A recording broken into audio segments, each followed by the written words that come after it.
একদা হজরত ঈসা আলাইসাল্লাম তার মা মরিয়ম আলাইসাল্লামকে নিয়ে বাইতুল মুকাদ্দাস থেকে সিরিয়ার উদ্দেশ্যে রওনা হলেন। দীর্ঘ সময় পথ চলার পরে তারা এক মরুভূমির মধ্যে এসে পৌঁছালেন। সেখানে হঠাৎ করে তার মা অসুস্থ হয়ে পড়ল। নবী তখন খুবই বিপন্ন হয়ে পড়লেন। সেখানে কোনো লোকজন বা বসতি কিছুই ছিল না, শুধু বাবলা গাছের ঝোপঝাড় ছাড়া আর অন্য কোনো গাছপালাও ছিল না। নবী তার মাতার সুস্থতার জন্য কি করবেন তা ভেবে অস্থির হয়ে পড়লেন। হজরত মরিয়ম ছেলের উদ্বিগ্নতা দেখে বললেন, হে ঈসা, তুমি আমার জন্য ব্যস্ত হইও না। আমার যদি এখানে মৃত্যু লিখন থাকে তবে কোনো চেষ্টায় কাজ হবে না। এছাড়া তুমি তো জানো, ঔষধ হিসাবে লতাপাতা ও শিকড় ছাড়া অন্য কোনো কিছু গ্রহণ করার অভ্যাস আমার নেই। হজরত ঈসা আলাইসাল্লাম তার মাতার কথা অনুসারে নিকটস্থ এলাকায় কোনো গাছ বা ঘাস পাওয়া যায় কিনা তা খুঁজে বের হলেন। দীর্ঘ সময় তিনি বিভিন্ন এলাকায় ঘুরে কাটালেন। এদিকে তার মা অসুস্থ অবস্থায় হাহুতাশ করতেছিল। এমন সময় আসমান থেকে কয়েকজন হুর এসে তার সেবা যত্ন আরম্ভ করলো। হজরত মরিয়ম আলাইসাল্লাম তাদেরকে দেখে চিনলেন। হজরত ঈসা আলাইসাল্লামের জন্মের সময় যারা তার সেবা যত্ন করেছিল তারাই এ সময় মরিয়মের নিকট এসে হাজির হলো। মরিয়ম আলাইসাল্লাম তাদের সাথে শুভেচ্ছা বিনিময় করলেন। প্রিয় দর্শক, পিতা ছাড়া হজরত ঈসা আলাইসাল্লাম যেভাবে অলৌকিকভাবে জন্মগ্রহণ করেছিলেন সেই ঘটনাটি আমাদের চ্যানেলে দেওয়া হয়েছে, আপনারা চাইলে দেখে নিতে পারেন। আর হজরত ঈসা আলাইসাল্লামকে কেন এবং কিভাবে আসমানে উঠিয়ে নেওয়া হয়েছে তা জানতে হলে ভিডিওতে লাইক দিয়ে শেষ পর্যন্ত দেখতে থাকুন। প্রিয় দর্শক, দেখতে দেখতে মরিয়ম আলাইসাল্লাম আরও অসুস্থ হয়ে পড়লেন। অল্প সময়ের মধ্যে তিনি মৃত্যুবরণ করলেন। তখন হুরেরা তার গোসল ও কাফনের কাজ সমাধান করলেন। অতঃপর ফেরেশতারা তার জানাজার সমাধান করে নিকটস্থ এক গাছের নিচে তাকে দাফন করলেন। এমন সময় হজরত ঈসা আলাইসাল্লাম ঔষধি গাছের শিকড় নিয়ে সেখানে উপস্থিত হয়ে দেখলেন সেখানে অনেক লোকের সমাগম। তিনি তখন একজনের নিকট তাদের আগমনের খবর জিজ্ঞাসা করলেন। সে উত্তর দিল, আপনার মাতা একটু পূর্বেই ইন্তেকাল করেছেন। আমরা তার জানাজা ও দাফন কার্য সমাধান করেছি। আমরা আল্লাহ তাআলার নির্দেশে এ কাজ সমাধান করেছি। এখন আমরা আপনার নিকট বিদায় চাচ্ছি। হজরত ঈসা আলাইসাল্লাম সমস্ত ঘটনাটা বুঝে নিলেন এবং ফেরেশতাদেরকে বিদায় দিলেন। অতঃপর তিনি তার মাতার কবরের পাশে গিয়ে মা বলে ডাক দিলেন। এক এক করে তিনি 3টি ডাক দিলেন। তৃতীয় ডাকে তার মা সাড়া দিয়ে বলল, আসসালামু আলাইকুম, হে প্রিয় সন্তান, তুমি আমাকে কেন ডেকেছ? হজরত ঈসা আলাইসাল্লাম বলেন, মা, আপনি আমাকে এভাবে মাঠে একা রেখে চলে যাবেন তা আমি কখনো ভাবতে পারিনি। যদি আমি কথা বুঝতে পারতাম তাহলে গাছের শিকড় আনার জন্য বাইরে যেতাম না। আমার বুকে কত আশা ছিল, সিরিয়া গিয়ে মানুষকে ইসলামের দাওয়াত দেব, সেখানে ইসলামী রাজ্য প্রতিষ্ঠা করব। দলে দলে মানুষ এসে দ্বীনের দাওয়াত কবুল করবে আর আপনি সেই দৃশ্য দেখে আনন্দ পাবেন। এ ধরনের অনেক স্বপ্ন ছিল আমার অন্তরে, কিন্তু সব কিছু বিনাশ হয়ে গেল। আমার আর সিরিয়ার পথে অগ্রসর হতে পা এগোচ্ছে না। সন্তানের আবেগের কথা শুনে হজরত মরিয়ম আলাইসাল্লাম কবর থেকে বললেন, হে প্রিয় সন্তান, তুমি একজন আল্লাহর নবী। তুমি ভালোভাবে জানো যখন যার আয়ুকাল শেষ হয়ে যাবে সে আর পৃথিবীতে বেঁচে থাকতে পারবে না। তুমি আমার জন্য আর পরিতাপ করো না। তুমি আল্লাহর নির্দেশ অনুসারে দাওয়াতি কাজ চালিয়ে যাও। তোমাকে আল্লাহ তাআলা উচ্চ মর্যাদা দান করবেন। হজরত ঈসা আলাইসাল্লাম তার মাতার কথা শুনে বললেন, মা, আমি আপনাকে কবরের নিকট দাঁড়িয়ে 3টি ডাক দিয়েছি। প্রথম 2 ডাকে আপনি কেন সাড়া দেননি? বর্তমানে আপনি কেমন আছেন? হজরত মরিয়ম আলাইসাল্লাম কবর থেকে জবাব দিলেন, হে প্রিয় সন্তান, আমি ইন্তেকালের সঙ্গে সঙ্গে আল্লাহর হুকুমে জান্নাতুল ফেরদাউসে চলে গিয়েছিলাম। তাই তোমার প্রথম ডাকে আমি সেখান থেকে প্রথম আসমানে চলে আসি এবং দ্বিতীয় ডাকে একেবারে এখানে এসে পৌঁছি। তাই তোমার তৃতীয় ডাকে আমি জবাব দিতে পেরেছি। তুমি আমার জন্য কোনো চিন্তা করো না। আল্লাহ তাআলা আমাকে জান্নাতুল ফেরদাউসের অতি উচ্চ মর্যাদা সম্পন্ন স্থানে থাকার অনুমতি দিয়েছেন। আমি এখানে মর্যাদা সহকারে খুবই আরামে আছি। আমি তোমার জন্য সর্বদা দোয়া করব। তুমি মাঝে মাঝে আমার কবর জিয়ারত করিও। হজরত ঈসা আলাইসাল্লাম তখন কবরের পাশে দাঁড়িয়ে সূরা ফাতিহা পাঠ করলেন। এরপর তিনি সিরিয়া যাত্রার পরিকল্পনা ত্যাগ করে বাইতুল মুকাদ্দাসে ফিরে আসলেন। সেখানে মানুষের নিকট দ্বীনের দাওয়াত দিতে আরম্ভ করলেন।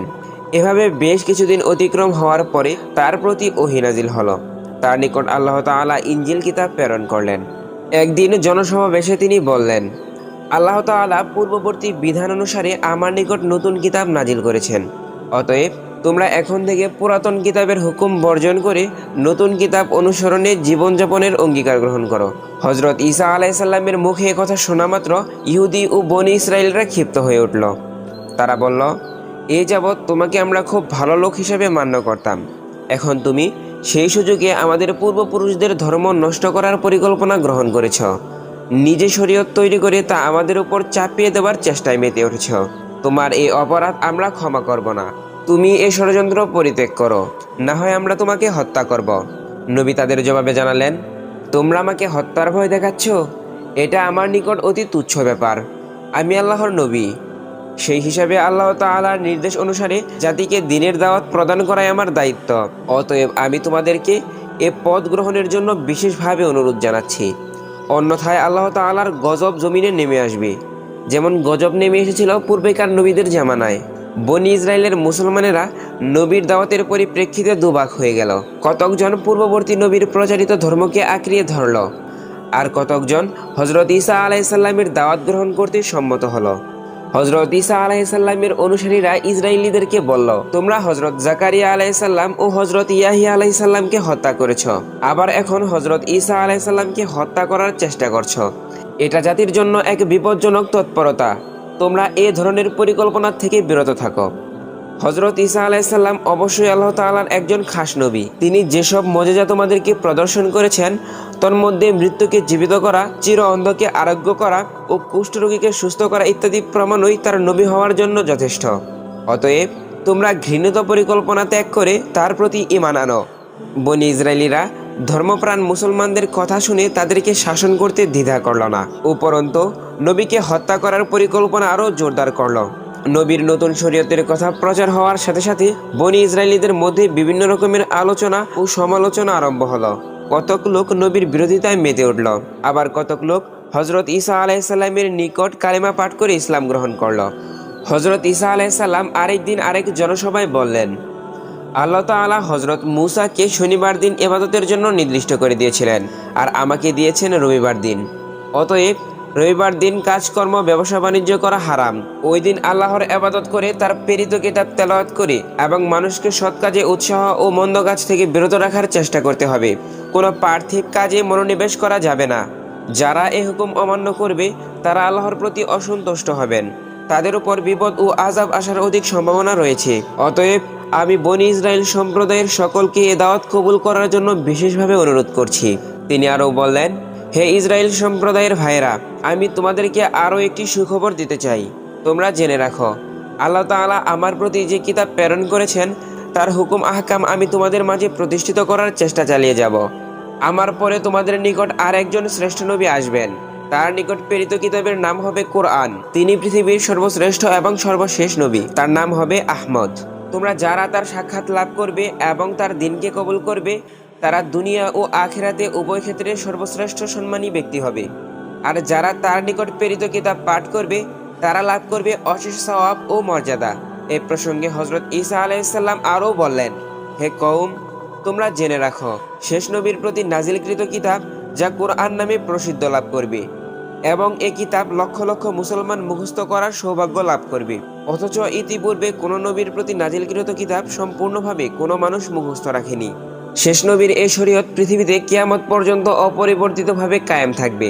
তোমরা সেই নবীর প্রতি দরুদ ও সালাম পাঠ করে দোয়া করবে, কারণ আল্লাহ তাআলা ফেরেশতাদেরকে নিয়ে তার প্রতি সালাম ও দরুদ পাঠ করেন। তাকে তার হাবিব বা দোস্ত বলে আখ্যায়িত করেন। তাকে সৃষ্টি না করলে আল্লাহ তাআলা জমিন ও আসমানের কিছুই সৃষ্টি করতেন না। অতএব তার নাম ও মর্যাদা সম্বন্ধে তোমরা অনুমান করে নাও। আমি একজন নবী হওয়া সত্ত্বেও সে আখিরি নবীর একজন সাধারণ উম্মতের অন্তর্ভুক্ত হতে অতি আগ্রহী। যদি আল্লাহ তাআলা আমার এই প্রার্থনা মঞ্জুর করেন, তবে আমি নিজেকে ধন্য মনে করব। ধর্মদ্রোহী বনি ইসরায়েলরা হজরত ঈসা আলাইসাল্লামের বক্তব্য শুনে বলল, ইহা হজরত মুসার শরীয়ত ভেঙে নিজে এক নতুন শরীয়ত প্রবর্তনের মাধ্যমে রাজনৈতিক ক্ষমতা দখলের ষড়যন্ত্র করছে। অতএব দেশের বাদশার নিকট তার এই ষড়যন্ত্রের কথা খুলে দেওয়া উচিত। এছাড়া নতুন আরেক শ্রেষ্ঠ নবীর আগমনের কথা বলে আমাদিগকে তার দিকে আকৃষ্ট করার চেষ্টা করছে। আমরা এ দুরভিসন্ধির জাল ভেদ করে তার গোপন উদ্দেশ্য সম্বন্ধে অবগত হতে সক্ষম হয়েছি। এমত অবস্থায় আমাদেরকে আর বিলম্ব করা উচিত নয়। অতি সত্বর তাকে সমুচিত শাস্তি প্রদান করাই উচিত। তখনকার সময় বাইতুল মুকাদ্দাস সহ জেরুজালেম রাজ্যের বাদশা ছিল একজন কাফির। সে ইসলামের ঘোর সূত্র ছিল। বনি ইসরায়েলদের মধ্যে যখন এরূপ এক দ্বন্দ্বমুখর অবস্থার সৃষ্টি হলো, তখন সে ইসলামকে চিরতরে মুছে দেওয়ার উদ্দেশ্যে একজন ধর্মদ্রোহীকে হাতে নিল। হজরত ঈসা আলাইহিসসালামকে কিভাবে হত্যা করা যায় তা নিয়ে রাজদরবারে ধর্মদ্রোহীদের এক গোপন মিটিং বসলো। বাদশাহ সবাইকে বলল, শোনো, তোমাদের পূর্বপুরুষদের ধর্মকে এভাবে নিশ্চিহ্ন করে দেওয়ার ষড়যন্ত্রে যারা লিপ্ত হয়েছে তাদেরকে নিশ্চিহ্ন করে দেওয়া তোমাদের একান্তই কর্তব্য। এরা নবী রাসূলগণের শত্রু, এরা আল্লাহর শত্রু। এ ব্যাপারে তোমাদের সাহায্যকল্পে যা কিছু প্রয়োজন তা আমি দিতে সম্মত আছি। এটি একটি অশেষ সওয়াবের কাজ।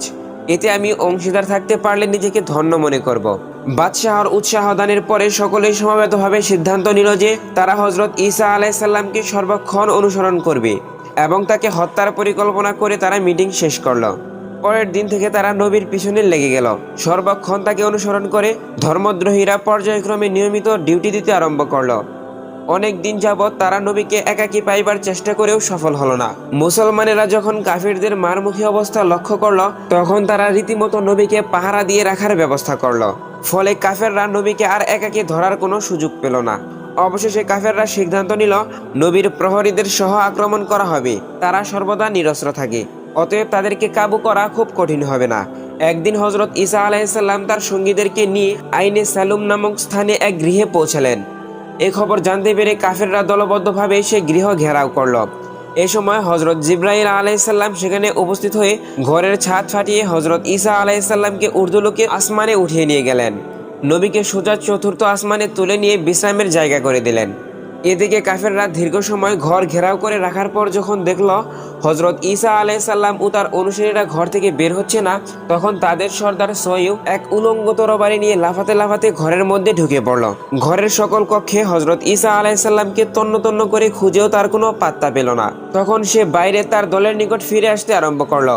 এমন সময় হজরত জিব্রাইল আলাইসাল্লাম তার মুখমণ্ডলে একটি ফুঁক দিলেন। অমনি তার চেহারা হজরত ঈসা আলাইসাল্লামের চেহারায় রূপান্তরিত হলো।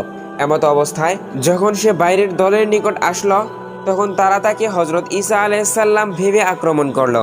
সয়ীদ চিৎকার দিয়ে বলল, তোমরা কি করছো? আমি তোমাদের সর্দার সয়ীদ, আমাকে তোমরা আক্রমণ করছো কেন? হজরত ঈসাকে না পেয়ে কি এখন তোমরা আমাকে হত্যা করবে? আমি তো হজরত ঈসাকে খুঁজে হয়রান হয়েছি, তাকে কোথাও পেলাম না, তাই বলে তোমরা কি এখন আমাকে আক্রমণ করছো?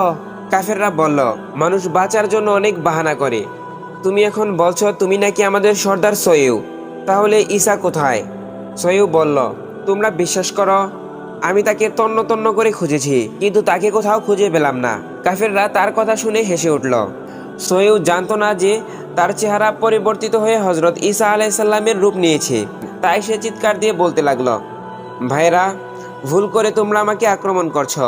তোমাদেরকে নিয়ে আমি যাকে হত্যা করার জন্য এখানে এসেছি তাকে ঘরের মধ্যে কোথাও আমি পেলাম না। মনে হয় হজরত ঈসা আলাইসাল্লাম একজন জাদুকর, তাই সকলের চোখে ধুলো দিয়ে সে পালিয়েছে। এসব কথা শুনে তাকে ভালোভাবে পরীক্ষা করল।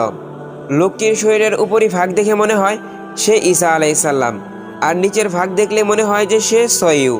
এছাড়াও তার কণ্ঠ সয়ীদের মতোই ছিল। এ অবস্থায় কতক লোক বলল, ঘটনাটি অত্যন্ত চিন্তার বিষয়, অতএব তোমরা একে হত্যা করো না, একে বন্দি করে রাখো, পরে ভালোভাবে দেখে শুনে যা করার তা করা যাবে। কিন্তু গুটি কয়েক লোকের কথায় কেউ কর্ণপাত করল না। তারা ঈসার রূপধারী সয়ীদকে বেঁধে ফেলল। চিন্তাশীল লোকেরা বলল, হজরত ঈসা জাদুর বলে সয়ীদকে তার চেহারার রূপান্তর ঘটিয়ে পালিয়েছে। এ যদি বাস্তবিক ঈসা হতো তাহলে প্রহরীরা এবং তার মতাবলম্বীরা অবশ্যই তার সঙ্গে থাকত, কিন্তু এর সাথে কাউকে দেখা যাচ্ছে না। অতএব আমাদের মনে হয় আমাদের সর্দারের ওপর অবশ্যই জাদু করা হয়েছে। সয়ীদ জনতার মারমুখী অবস্থা দেখে কেঁদে দিল এবং চিৎকার দিয়ে বারবার করে বলতে লাগলো, ভাই সব, আমি খোদার কসম খেয়ে বলছি, আমি তোমাদের সর্দার সয়ীদ। আমার চেহারার কি কোনো পরিবর্তন ঘটেছে তা আমার জানা নেই, আমি তা দেখিনি। যদি তোমরা আমাকে অন্যরকম দেখো তবে এটা হজরত ঈসার খোদার কীর্তি। আমার বিশ্বাস ঈসা আলাইসাল্লাম আল্লাহ তাআলার সঠিক নবী। তাকে আল্লাহ তাআলা নিরাপদে রাখার জন্য হয়তো তিনি কোনো কুদরতি খেলা খেলেছেন। সয়ীদ যখন ঈসাকে আল্লাহর নবী বলে উক্তি করল তখন কাফেররা চরম ক্ষিপ্ত হলো আর কাল বিলম্ব না করে সয়ীদকে শুলে চড়িয়ে দিল। সয়ীদ বাঁচাও বাঁচাও বলে কয়েকটি চিৎকার দিয়ে চিরদিনের জন্য নীরব হয়ে গেল। এ দৃশ্য দেখার জন্য অসংখ্য নেতা সেখানে ভিড় করেছিল। সয়ীদ শুলে বৃদ্ধ হয়ে মৃত্যুবরণ করার পরে সকলেই তার দিকে চেয়ে দেখল তাদের সর্দার সয়ীদকে শুলে বৃদ্ধ করা হয়েছে। তখন তাদের নিজেদের মধ্যে ভীষণ বিবাদ ও তরোয়ালবাজি আরম্ভ হলো। অধিকাংশ লোক বিমর্ষ হয়ে পড়ল। সয়ীদের মৃত্যুর পূর্বে তাকে হজরত ঈসা আলাইসাল্লামের ন্যায় দেখা যাচ্ছিল। কেউ তাকে সয়ু বলে চিহ্নিত করতে পারেনি। আর মৃত্যুর পরে তার চেহারার পরিবর্তন হয়ে সে সয়ুর রূপ নিল। এটা ছিল আল্লাহ তাআলার এক অদৃশ্য লীলা। এই অবস্থা দর্শন করে হযরত ঈসা আলাইহিসসালামের অনুপস্থিতিতে বহু লোক হযরত ঈসা আলাইহিসসালামের উপর ঈমান আনলো। তারা কালিমা পাঠ করলো এবং হযরত ঈসা আলাইহিসসালামের শরীয়তের উপর জীবনযাপন করার জন্য অঙ্গীকারবদ্ধ হলো। কিন্তু হযরত ঈসা আলাইহিসসালাম এখন কোথায় আছে তা নিয়ে অনেকেই চিন্তায় পড়ে গেল। অনেকেই তার সন্ধানে ব্যস্ত হলেন। অনেকেই নবীর খলিফা ও মুসলমানদের নিকট নবীর খবর জানতে চাইলে তারা বলে দিলেন যে নবীকে আল্লাহ তাআলা আসমানে উঠিয়ে নিয়ে গেছেন। তাকে আল্লাহ তাআলা আরও একবার দুনিয়াতে প্রেরণ করবেন, তবে তার নির্দিষ্ট তারিখ কারও জানা নেই। হাদিস শরীফে বর্ণিত আছে, শেষ জামানায় পৃথিবীতে দাজ্জাল নামক এক শক্তিশালী কাফের আবির্ভূত হয়ে চমক লাগানো কিছু দৃশ্য যখন মানুষকে দেখাবে, তখন অনেক মানুষ ঈমান হারিয়ে তার দাসত্ব গ্রহণ করবে। এ সময় হযরত ইমাম মাহদী নামক আল্লাহ তাআলার এক খাস বান্দা নাজিল হয়ে দাজ্জালের কবল থেকে মানুষকে উদ্ধার করবে। দাজ্জালের সাথে তিনি জিহাদ করবেন। তিনি বহু এলাকা জয় করবেন। যখন বাইতুল মুকাদ্দাসে গিয়ে পৌঁছাবেন, তখন হযরত ঈসা আলাইহিসসালাম 15 বার পৃথিবীতে আগমন করবেন। তিনি ইমাম মাহদীকে সাথে নিয়ে প্রাচ্য ও পশ্চাত্যের বিভিন্ন এলাকায় অনেক বিগ্রহ করে আল্লাহর দ্বীনকে সর্বস্তরে প্রতিষ্ঠিত করবেন। দাজ্জাল সহ বিরোধী সমস্ত শক্তিকে পরাভূত করে সারা পৃথিবীতে আল্লাহর আইন কায়েম করবেন। সারা পৃথিবীতে তখন ধর্মদ্রোহিতার কোনো অস্তিত্ব খুঁজে পাওয়া যাবে না। পৃথিবীর বুকে নেমে আসবে জান্নাতি সুখ। মানুষ ধর্মকর্মের মাঝে পরম শান্তি লাভ করবে, যা কেউ কখনো কল্পনাও করেনি। সেদিন শেষ নবী হযরত রাসূলুল্লাহ সাল্লাল্লাহু আলাইহি ওয়াসাল্লামের প্রতি নাজিলকৃত আহকামে কোরআন পরিপূর্ণভাবে সারা বিশ্বে প্রতিষ্ঠিত হবে। মানুষের উপর আল্লাহ প্রদত্ত খেলাফতের দায়িত্ব সেদিন সার্থকভাবে আদায় করবেন হযরত ইমাম মাহদী। তিনি একাধারে 40 বছর যাবৎ পৃথিবীর বুকে শাসন জারি রাখবেন। অতঃপর তিনি ইন্তেকাল করবেন। তাকে হযরত রাসূলুল্লাহ সাল্লাল্লাহু আলাইহি ওয়াসাল্লামের রওজার পাশেই দাফন করা হবে। প্রিয় বন্ধুরা, হযরত ঈসা আলাইহিসসালামকে আসমানে উঠিয়ে নেওয়ার এই ছিল চমৎকার একটি ঘটনা। এই ভিডিওটি যদি আপনাদের ভালো লাগে তাহলে ভিডিওতে একটি লাইক দিয়ে চ্যানেলটি সাবস্ক্রাইব করার অনুরোধ রইল। আগামী পর্বটি দেখার আমন্ত্রণ জানিয়ে শেষ করছি। আল্লাহ হাফেজ।